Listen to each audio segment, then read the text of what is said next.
Indonesia ternyata pernah dilanda pandemi mematikan pada tahun 1918.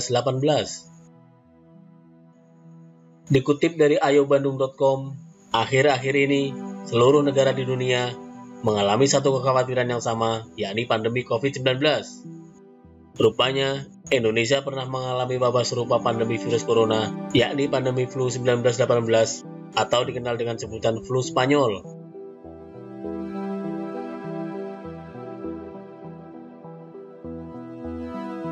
Pandemi flu Spanyol ini telah menelan banyak korban jiwa, termasuk di Indonesia.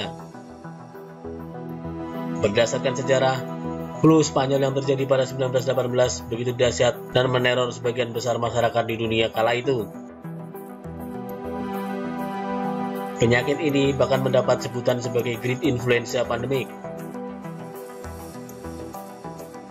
Mengutip Center for Disease Control and Prevention, flu Spanyol terjadi pada 1918 hingga 1920 di seluruh dunia secara merata.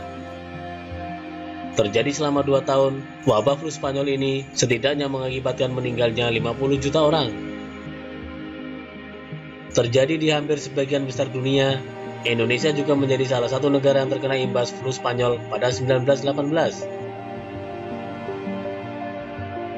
Hal yang mengejutkannya adalah Indonesia menempati urutan ketiga sebagai negara dengan tingkat kematian terbesar di dunia akibat flu Spanyol ini.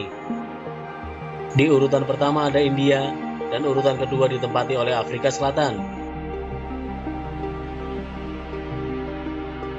Berdasarkan data dari Mortality from Influenza Pandemic of 1918-19 in Indonesia, terungkap bahwa setidaknya ada 4,26 sampai 4,37 juta penduduk Indonesia yang menjadi korban flu Spanyol ini. Jumlah besar ini baru mencakup daerah Pulau Jawa dan Madura. Tidak diketahui jumlah korban jiwa di luar Jawa dan Madura kala itu. Saat flu Spanyol melanda, banyaknya korban jiwa di Indonesia diduga karena respon yang lambat dan sifat acuh tak acuh dari pemerintah atau warga setempat kala itu. Masyarakat Indonesia pada saat itu percaya dengan banyak mitos yang dapat menangkal penyakit ini. Selain itu, kehidupan masyarakat Indonesia yang jauh dari kata bersih dan sehat membuat flu Spanyol semakin parah dan memakan banyak korban jiwa. Penderita flu Spanyol memiliki gejala yang mirip dengan radang paru-paru. Hal ini yang membuat tidak jauh berbeda dengan virus corona yang kini begitu mewabah.